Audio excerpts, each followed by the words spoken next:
ہر آنے والا دن، ہر آنے والا نیا سال ہمیں موت سے اور قیامت سے قریب کر دیتا ہے، لیکن ہم ہیں کہ مستی میں پڑے ہوئے ہیں، ہمیں اپنے گناہوں کی فکر نہیں۔ کبھی آپ نے سال کے ختم ہونے پر رو رو کے رب کی بارگاہ میں دعا کی؟ آج ہم کتنے موت، کتنے جنازے، کیا کچھ نہیں دیکھ رہے ہیں، ہمارا دل تو پتھر ہو گیا ہے۔ کبھی ہم نے رب کی بارگاہ میں سجدے میں گر کر 2 قطرے آنسو بہا کر رب کی بارگاہ میں دعا کیا؟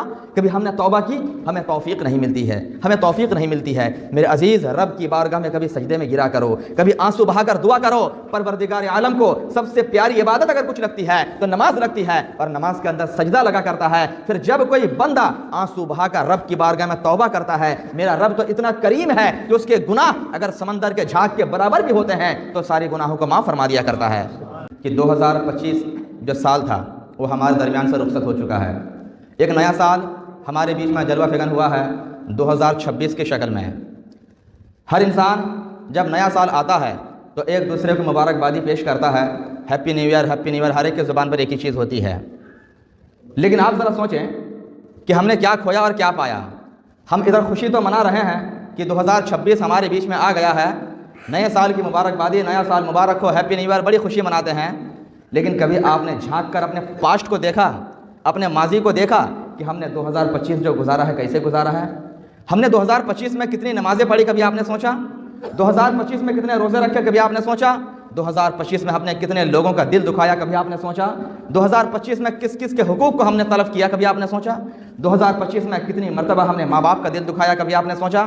آپ نہیں سوچیں گے، کیونکہ آپ پاسٹ کو نہیں دیکھتے ہیں، آپ ماضی کو نہیں دیکھتے ہیں، بس آپ یہ دیکھتے ہیں کہ نیا سال آ رہا ہے، نئے سال کی مبارکبادی دینی ہے۔ میرے عزیز، جہاں نیا سال مبارک ہوتا ہے وہیں پچھلے والے سال کے بارے میں کبھی سوچ کر دیکھنا کہ 365 دن اللہ تبارک و تعالیٰ نے ہم سبوں کو عطا کیا تھا، ہمیں تندرستی دی تھی، ہمیں صحت دی تھی، ہمیں سلامتی عطا کی تھی، لیکن افسوس کی بات ہے کہ ہم نے ایک سال مکمل 365 دن کو غفلت میں گزار دیا، اللہ کی نافرمانی میں گزار دیا۔ لہٰذا جب نیا سال آتا ہے ہمیں تو رب کی بارگاہ میں رونا چاہیے، ہمیں گڑ گڑانا چاہیے، خوشی سے بڑھ کر ہمیں افسوس کرنا چاہیے، اے میرے پروردگار پتہ نہیں میں نے 2025 میں کون سے بڑے بڑے گناہ کیے ہیں، اے میرے پروردگار پتہ نہیں میں نے 2025 میں کتنی نمازیں چھوڑی، کتنے لوگوں کو ستایا ہے، اے میرے کریم یہ سال ختم ہو چکا ہے، تو ہمارے چھوٹے بڑے گناہوں کو معاف عطا فرما۔ ہمیں یہ کرنا چاہیے تھا، ہمیں 31 دسمبر کو اس رات کو خوشی نہیں منانا چاہیے تھا۔ آج کیا کرتے ہیں ہمارے نوجوان؟ فیسٹ کرتے ہیں، خوشی مناتے ہیں، گانا بجاتے ہیں، رنگ رلیاں مناتے ہیں کہ نیا سال آ گیا ہے۔ ارے میرے عزیز، کبھی سوچ کر آپ نے دیکھا ہے یہ جو نیا سال آتا ہے یہ آپ کی زندگی کو بڑھاتا نہیں ہے، یہ آپ کی زندگی کو گھٹا دیتا ہے۔ اگر کوئی دنیا میں 60 سال کی زندگی لے کر آیا ہے، 60 سال کی زندگی لے کر آیا ہے تو 2025 ختم ہوتے ہی جب 2026 شروع ہوتا ہے تو اس کی زندگی 1 سال کم ہوئی کہ نہیں؟ 1 سال کم ہو گئی نا۔ اب 59 سال اس کو زندہ رہنا ہے، پھر 2027 آئے گا تو 58 سال اس کی لائف ہو جائے گی۔ تو پتہ چلا جب نیا سال آتا ہے ہمیں خوشی نہیں منانا چاہیے، ہمیں فکر کرنا چاہیے، ہمیں سوچنا چاہیے کہ ہماری زندگی کا 1 سال کم ہو گیا ہے، ہم زندگی کی طرف نہیں بڑھ رہے ہیں بلکہ موت کی طرف بڑھ رہے ہیں، ہم موت سے قریب ہوتے جا رہے ہیں۔ کسی شاعر نے کیا خوب کہا تھا، ایک اور اینٹ گر گئی، ایک اور اینٹ گر گئی دیوار حیات سے، اور نادا تو کہہ رہا ہے نیا سال مبارک ہو۔ ایک اور اینٹ گر گئی دیوار حیات سے، نادا تو کہہ رہا ہے نیا سال مبارک ہو۔ میرے عزیز، یہ نیا سال آتا ہے یہ مبارکبادی کے لیے نہیں بلکہ آپ کو موت کا پیغام دے رہا ہے۔ اے مسلمان، اے میرے عزیز، تو موت سے دن بدن قریب ہوتا جا رہا ہے، خوشی مت منا بلکہ تو موت کی تیاری میں لگ جا۔ ہر آنے والا دن، ہر آنے والا نیا سال ہمیں موت سے اور قیامت سے قریب کر دیتا ہے، لیکن ہم ہیں کہ مستی میں پڑے ہوئے ہیں، ہمیں اپنے گناہوں کی فکر نہیں۔ کبھی آپ نے سال کے ختم ہونے پر رو رو کے رب کی بارگاہ میں دعا کی؟ آج ہم کتنے موت، کتنے جنازے، کیا کچھ نہیں دیکھ رہے ہیں، ہمارا دل تو پتھر ہو گیا ہے۔ کبھی ہم نے رب کی بارگاہ میں سجدے میں گر کر 2 قطرے آنسو بہا کر رب کی بارگاہ میں دعا کیا؟ کبھی ہم نے توبہ کی؟ ہمیں توفیق نہیں ملتی ہے، ہمیں توفیق نہیں ملتی ہے۔ میرے عزیز، رب کی بارگاہ میں کبھی سجدے میں گرا کرو، کبھی آنسو بہا کر دعا کرو۔ پروردگار عالم کو سب سے پیاری عبادت اگر کچھ لگتی ہے تو نماز لگتی ہے، اور نماز کے اندر سجدہ لگا کرتا ہے۔ پھر جب کوئی بندہ آنسو بہا کر رب کی بارگاہ میں توبہ کرتا ہے، میرا رب تو اتنا کریم ہے کہ اس کے گناہ اگر سمندر کے جھاگ کے برابر بھی ہوتے ہیں تو سارے گناہوں کو معاف فرما دیا کرتا ہے۔ آج بتائیں، ہمارے درمیان سے بڑی بڑی ہستیاں جو ہمارے اہل سنت والجماعت کی ریڑھ کی ہڈی ہیں، جو ہمارے لیے مرکز عقیدت اور محبت ہیں، ایک ایک کر کے دنیا سے سب تشریف لے جا رہے ہیں۔ ابھی 2-4 روز قبل جانشین حضور سیدی سرکار مجاہد ملت، نواز حضور مجاہد ملت، حضور حبیب ملت دنیا سے تشریف لے گئے۔ یہ ہم سبوں کے لیے افسوس کا مقام ہے، کتنی بڑی ہستی جو ہم سب کے لیے ایک روحانی مرکز تھی آج دنیا میں نہ رہی۔ اس سے کچھ سال قبل حضور تاجدار ٹانڈا حضور حامد ملت دنیا سے تشریف لے گئے، حضور مفتی محمد اعظم صاحب دنیا سے تشریف لے گئے۔ بڑی بڑی ہستیاں ہمارے بیچ سے تشریف لے جا رہی ہیں۔ یہ کیا ہے معلوم ہے؟ یہ قیامت کی نشانی ہے، یہ قیامت کی نشانی ہے۔ جتنا دن گزر رہا ہے ہم اتنے ہی قیامت سے قریب ہو جا رہے ہیں۔ اب آپ بولیں گے قیامت کی نشانی کیسے ہے؟ سنیں، آقا کریم علیہ الصلوۃ والسلام نے ارشاد فرمایا جب قیامت قریب ہوگی تو علم دین اٹھا لیا جائے گا، علم دین اٹھا لیا جائے گا۔ آپ سوچیں گے علم دین کیسے اٹھایا جائے گا؟ کیا قرآن کے صفحات بلینک اور سفید ہو جائیں گے؟ کیا بخاری مسلم حدیث پاک سب وہاں سے حروف کو اٹھا لیے جائیں گے؟ نہیں، اس حدیث پاک کی تشریح کرتے ہوئے محدثین نے لکھا ہے علم دین اٹھانے کا مطلب باعمل علماء کو اٹھا لینا ہے۔ جب بڑے بڑے باعمل علماء دنیا سے اٹھ جائیں گے تو علم دین تو ایسے اٹھ جائے گا۔ یہ بڑی بڑی ہستیاں حضور حبیب ملت کی شکل میں، حضور نذیر ملت کی شکل میں ہمارے درمیان جو جلوہ فگن تھی، جب تک یہ حضرات دنیا میں تشریف فرما تھے، ہمارے علاقے میں آنا جانا تھا، تو ان کے قدموں کی برکت سے اللہ پاک نے ہمیں عذاب سے بھی بچا رکھا تھا، بلا مصیبت سے بھی بچا رکھا تھا، اور ہمارے گھر میں برکتوں کا نزول فرما رہا تھا۔ آج وہ ہستیاں ہمارے بیچ میں نہ رہی، اور آئے دن جتنا دن گزرے گا اتنا ہی دن بڑی بڑی ہستیاں، بڑے بڑے علماء اٹھا لیے جائیں گے۔ جب بڑے بڑے علماء اٹھا لیے جائیں گے تو چھوٹے چھوٹے کم پڑھے لکھے لوگ دنیا میں رہیں گے۔ اس کے بعد آہستہ آہستہ جب وہ بھی اٹھا لیے جائیں گے، مکمل علم دین دنیا سے اٹھ جائے گا، دنیا میں جہالت کا راج ہوگا، لوگ گناہوں کے دلدل میں الجھ چکے ہوں گے، شراب نوشی، زنا کاری، جوا، چغل خوری، غیبت خوری، تاش کے اڈوں کی زینت بننا، لاٹری کھیلنا، یہ ساری باتیں اتنی عام ہو جائے گی، پھر اللہ تبارک و تعالیٰ قیامت کو نازل فرما دے گا۔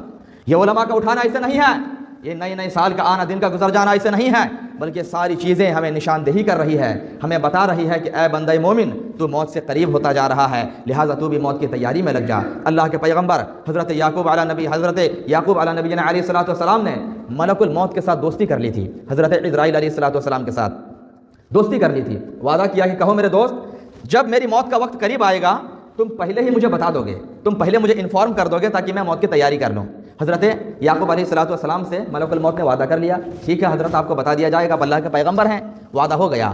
کچھ سال گزرے، کچھ دن گزرے، اچانک ایک دن ملک الموت حضرت یعقوب علیہ الصلوۃ والسلام کی خدمت میں حاضر ہو جاتے ہیں کہ کہو میرے دوست کیسے آنا ہوا؟ حضرت ملک الموت نے کہا کہ اے اللہ کے پیغمبر، آپ کی روح قبض کرنے کے لیے آیا ہوں، آپ کی روح قبض کرنے کے لیے آیا ہوں۔ حضرت یعقوب علیہ الصلوۃ والسلام فرمانے لگے تمہارا میرا تو وعدہ ہوا تھا، تم نے عہد کیا تھا کہ آپ کی روح جب قبض کرنے آؤں گا تو اس سے پہلے آپ کو انفارم کر دوں گا، خبر دے دوں گا کہ ہاں میں آ رہا ہوں، آپ تیار رہیے، خبر کر دوں گا۔ حضرت یعقوب علیہ الصلوۃ والسلام نے جب یہ بات کہی تو ملک الموت نے کہا کہ پیغمبر میں نے آپ کو خبر کیا تھا، میں نے آپ کو اطلاع دی تھی، آپ جان نہ پائے، آپ سمجھ نہ پائے۔ پیغمبر کہتے ہیں کہ وہ کیسے انفارمیشن؟ تم نے کون سے قاصد کو بھیجا تھا؟ تم نے کون سے پیام لانے والے کو بھیجا تھا؟ حضرت ملک الموت نے کہا کہ اے اللہ کے پیغمبر ذرا دیکھیں تو صحیح، آپ کی داڑھی کے بال پہلے کالے تھے اب سفید ہو گئے ہیں، یہ موت کا پیغام نہیں تو کیا ہے؟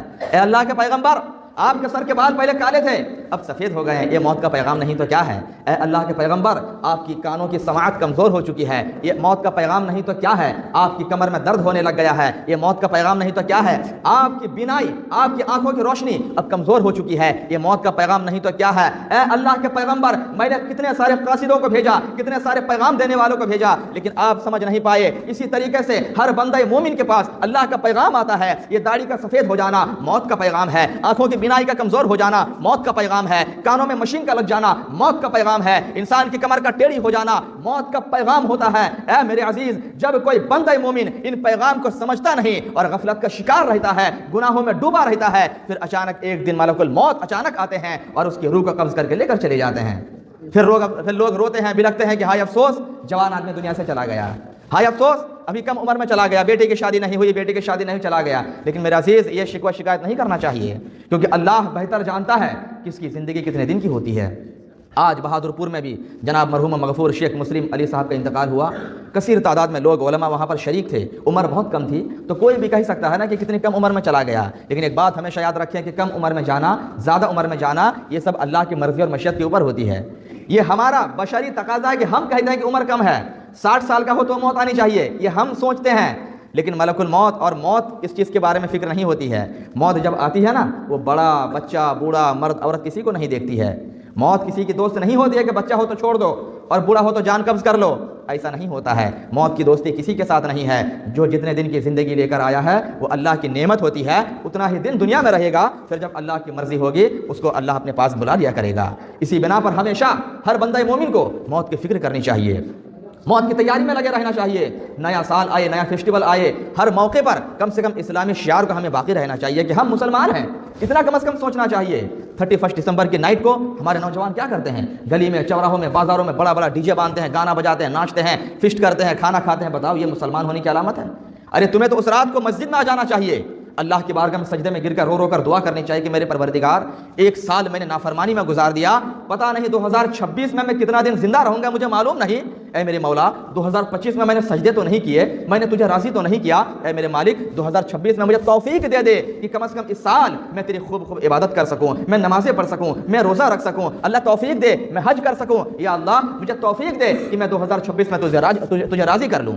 ہمیں اور آپ کو یہ دعا کرنی چاہیے، لیکن ہم ان سب چیزوں سے بہت دور خوشی اور رنگ رلیا میں الجھ جاتے ہیں، ہم طرح طرح کے خرافات میں الجھ جاتے ہیں۔ میرے عزیز، یہ خوشی منانے کا موقع نہیں ہے۔ آج دیکھتے ہیں موت کس طرح آتی ہے، موت کس طرح آتی ہے۔ جس صاحب کا بھی انتقال ہوا بہادرپور میں، شام کو لوگوں کے ساتھ بیٹھنا، اچھا کھانا پینا کیے، رات کو گئے، اچانک 11 بجے خبر آئی کہ صاحب کا انتقال ہو گیا۔ اور ایسے خوش نصیب انسان تھے وہ بیچارے، حضور حبیب ملت کے جنازے میں شریک ہونے کے لیے گئے تھے، انہیں اتنا سنہرا موقع ملا کہ حضور حبیب ملت کو اپنے ہاتھ سے انہوں نے غسل تک دیا ہے، سبحان اللہ، غسل تک دیا ہے۔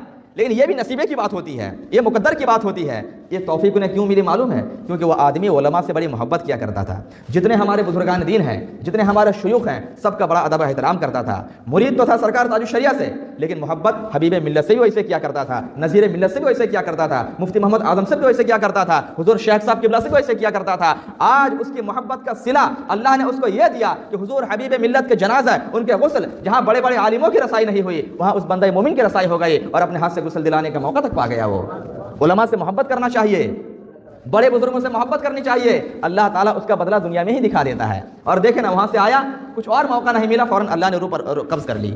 کتنا سنہرا موقع، کیسی زندگی بتائی، عالیشان زندگی۔ لوگ وہاں جانے کو سوچتے ہیں کیسے ہماری رسائی ہو، لیکن اللہ اپنے نیک بندوں کو وہاں تک پہنچا دیا کرتا ہے۔ لیکن شرط یہ ہے کہ آپ بھی علماء سے محبت تو کریں، پیران اعظام سے محبت تو کریں، بزرگان دین سے محبت تو کریں، بھلے آپ کسی بھی پیر کے مرید ہوں، لیکن جتنے بھی اہل سنت والجماعت کے پیر حضرات ہیں، سب کی تعظیم کرنا، سب کی توقیر کرنا آپ کی ذمہ داری ہے۔ آج بہت افسوس کے ساتھ کہنا پڑ رہا ہے، ہمارے سماج میں، ہمارے معاشرے میں ایک بہت بڑی برائی جنم لے رہی ہے، بہت بڑی برائی۔ سنی حضرات، پیر کے ماننے والے لوگ، اگر یہ اس پیر کا مرید ہے تو اس پیر کے مریدین کی برائی کرتا ہے، اگر اس پیر کا مرید ہے تو اس پیر کے مریدین کی برائی کر رہا ہے۔ یہ کیا ہے بھائی؟ کیا حضور نے ہمیں انہی باتوں کا حکم دیا ہے؟ حضور نے ہمیں ہمیشہ اس بات کا حکم دیا ہے کہ مسلمانوں کے اندر یونٹی ہونی چاہیے، اتحاد ہونا چاہیے۔ جس دن مسلمانوں کا اتحاد ٹوٹ جائے گا، مسلمان بکھر جائیں گے، غیر آپ پر قابض ہو جائیں گے، لیکن جب تک مسلمان متحد رہیں گے، ایک ہو کر رہیں گے، ہمیشہ سر بلند ہوتے ہوئے نظر آئیں گے۔ حضور حافظ ملت نے بہت پہلے ارشاد فرمایا تھا، اتحاد زندگی ہے، اختلاف موت ہے۔ اتحاد زندگی ہے، اختلاف موت ہے۔ تو آپ کو ہمیشہ متحد ہو کر رہنا ہے۔ کوئی بھی اہل سنت والجماعت کا اگر پیر ہے، سنی صحیح العقیدہ پیر ہے، باعمل باشرہ پیر ہے، تو ہر ایک ہمارے سروں کے تاج ہیں، ہر ایک کی تعظیم کرنا یہ آپ کی ذمہ داری ہے۔ کوئی کسی کی برائی نہ کریں، ان سے محبت کریں، اپنے اماموں سے، اپنے علماء سے، مدرسہ کے غریب نادار طلبہ سے محبت کریں، کیونکہ حدیث پاک میں آیا ہے، جو جس سے محبت کرے گا بروز قیامت اسی کے ساتھ اٹھایا جائے گا، بروز قیامت اسی کے ساتھ اٹھایا جائے گا۔ آج اگر کوئی حضور حبیب ملت سے محبت کرتا ہے، کوئی نذیر ملت سے محبت کرتا ہے، کوئی تاج الشریعہ سے محبت کرتا ہے، تو میرا عقیدہ یہ کہتا ہے، میرا دل یہ کہتا ہے کہ میدان محشر کی سخت گھڑی ہوگی، اس کے پیر و مرشد کا دامن ہوگا، اس غلام کا ہاتھ ہوگا، اپنے پیر کے دامن کو تھام کر وہ جنت الفردوس میں داخل ہو جایا کرے گا۔ تو ہمیں علماء سے محبت کرنی چاہیے، یہ نہیں کہ چائے کی دکان پر بیٹھ کر اماموں کی ہم برائی کریں، یہ نہیں، بالکل نہیں۔ ارے علماء کا مقام اللہ اللہ، ہم اور آپ علماء کے سامنے کیا ہیں؟ جو علماء باشرہ ہوتے ہیں، جو پابند شرع ہوتے ہیں، ان کی فضیلت آپ جانتے ہیں؟ آقا کریم علیہ الصلوۃ والسلام نے ارشاد فرمایا، یہ علماء کون ہوتے ہیں؟ یہ علماء انبیاء کے وارثین ہوتے ہیں، یہی وہ عالم ہوتے ہیں جن کے لیے بل کے اندر چیٹی مغفرت کی دعا کیا کرتی ہے، یہی علماء ہوتے ہیں جن کے لیے آسمان میں اڑنے والے پرندے مغفرت کی دعا کرتے ہیں، یہی علماء ہوتے ہیں جن کے بارے میں حدیث پاک میں آیا ہے، ان کے چہروں کو دیکھنا ثواب ہے، سبحان اللہ۔ تو علماء سے آپ محبت کریں اور بزرگان دین کی عقیدت کو دل میں بسائیں۔ قسم خدا کی آپ کی موت بھی اتنی لاجواب ہوگی کہ آپ دنیا سے چلے جائیں گے، مسکراتے ہوئے چلے جائیں گے، اور آپ کے بعد پوری دنیا کے لوگ روتے ہوئے نظر آئیں گے۔ تو یہ سب سے بہترین موت ہوتی ہے کہ ہم دنیا سے جائیں تو مسکراتے ہوئے جائیں، اور دنیا والے ہمارے پیچھے روتے ہوئے رہ جائیں کہ کوئی اللہ کا نیک بندہ چلا گیا۔ زندگی اس طریقے سے ہمیں گزارنی چاہیے جو تاریخی زندگی ہو، ایک مثالی زندگی ہو، ورنہ بلا وجہ ادھر ادھر آئیں بائیں کر کے 19-20 کر کے اس زندگی گزارنے کا کوئی مطلب نہیں ہے۔ اللہ نے آپ کو زندگی دی ہے، وقت دیا، پھر سے 2026 کمپلیٹ اللہ آپ کو دے رہا ہے، تو میرے عزیز 2026 کو غفلت میں نہیں گزارنا ہے۔ خصوصیت کے ساتھ جن کی عمر ہو گئی ہے ان کو چاہیے کہ وہ کم سے کم موت کی تیاری کریں، ہر آن ہر لمحہ اسی فکر میں رہے کہ پتہ نہیں 2026 میں ختم تک جی پاؤں گا یا نہیں جی پاؤں گا، اس فکر میں ہمیشہ ہر کوئی لگا رہے اور رب کی بارگاہ میں ضرور دعا کریں کہ مولا تو نے 2025 کے بعد 2026 ہمیں دیا ہے، تو میرے مالک اتنی سی دعا ہے کہ اس نئے سال میں ہمیں توفیق عبادت دے دے، ہمیں سجدوں کی توفیق دے دے، ہمیں دوسروں کے ساتھ محبت کرنے کی توفیق دے دے، ہمیں اپنے بھائی کے ساتھ مل کر زندگی گزارنے کی توفیق دے دے، ہمیں اپنے باپ ماں کی خدمت کرنے کی توفیق دے دے، ہمیں بڑوں کا ادب احترام کرنے کی توفیق دے دے، ہمیں چھوٹوں سے شفقت اور محبت کرنے کی توفیق دے دے۔ قسم خدا کے جب اس نیت کے ساتھ آپ رب کی بارگاہ میں دعا کرو گے تو ضرور پروردگار عالم آپ کو توفیق خیر سے نوازے گا اور آپ کی 2026 بہترین انداز میں گزرتی ہوئی نظر آئے گی۔ غفلت کا شکار نہیں ہونا ہے، بس بالآخر ہم رب کی بارگاہ میں یہی دعا کریں گے مولا ہم تمام مسلمانوں کے لیے 2026 کو خوب برکت والا بنائے۔ جو ہمارے بھائی رزق میں، کاروبار میں اور بزنس میں لگے ہوئے ہیں، 2026 ہمارے تمام مسلمان بھائیوں کے کاروبار میں خوب برکت اللہ نازل عطا فرمائے۔ جو لوگ بیمار ہیں مولا اپنے کرم سے 2026 کے نئے سال میں تمام بیماریوں کو شفاء کاملہ و عاجلہ عطا فرمائے۔ جو لوگ بے روزگار ہیں اللہ پاک اس نئے سال میں تمام مسلمانوں کو روزگار سے ہمکنار فرمائے اور تمام مسلمانوں کی بلا اور مصیبت کو دور عطا فرمائے۔ نئے سال کی مبارکبادی دینا، دعا کرنا شریعت میں کوئی غلط کام نہیں ہے، کوئی غلط کام نہیں ہے۔ اگرچہ یہ سال ہمارا اسلامک سال نہیں ہے پھر بھی دعا کرنے میں کوئی حرج کی بات نہیں ہے۔ آپ اسلامک نئے سال میں بھی دعا کریں، انگریزی نئے سال میں بھی دعا کریں۔ اللہ پاک ہم سب کو صحت و سلامتی عطا فرمائے۔ وآخر دعوانا ان الحمد للہ رب العالمین۔ سنت